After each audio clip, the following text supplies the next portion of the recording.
since you'd used rooms at Bankers UK for so long, like what are the biggest differences you notice between the platforms based on your experience now that you've used both?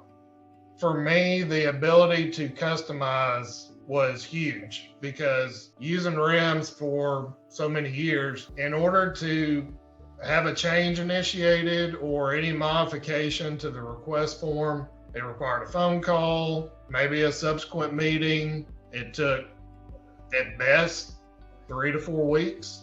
Okay. Some things took much longer than that. To have true administrative access where I can go in, if I get feedback from an appraiser that, hey, your engagement letter's telling me this, is there a way to modify that? It's like, that's a great point.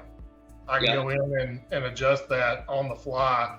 If I run to a brick wall, the support team with Missy and Sunda is incredible. I haven't waited more than 24 hours for any adjustment or fix to this day.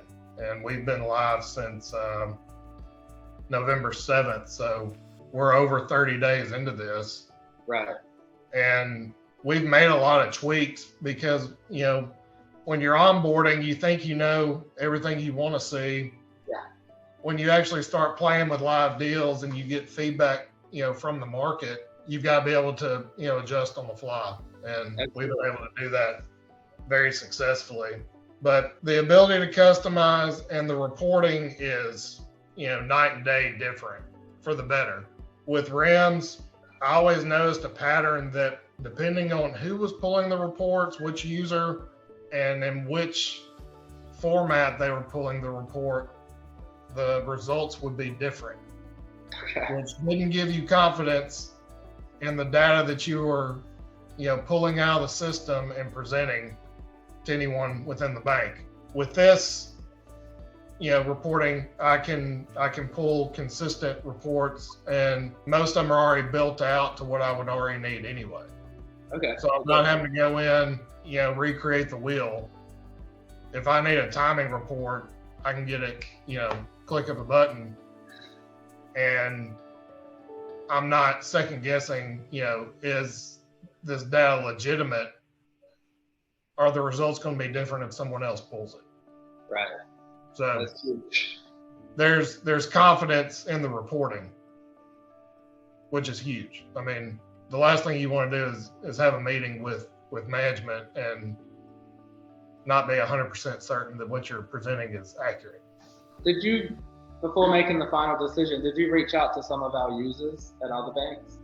Absolutely. I think I reached out to 4 other institutions, scheduled calls with 3 of them, and they were all, various size institutions. They had different backgrounds, different geography, different uses for the platform. The responses and the feedback was pretty much unanimous that you're going to love the customer service team, and they weren't wrong. I mean, I really felt like when we were onboarding, we got really close to the support team. Mm-hmm. It was almost like they were working, inside the bank with us, even though, we're multiple states away from one another. And it was almost like a sad day when we had to, turn off the calls. It's like, all right, we've gotten y'all to this point. It's time for you to spread your wings, and we're here if you need us, but we're not going to have these weekly calls anymore. And it's like, man, you felt like you were losing a member of the family, but they were great.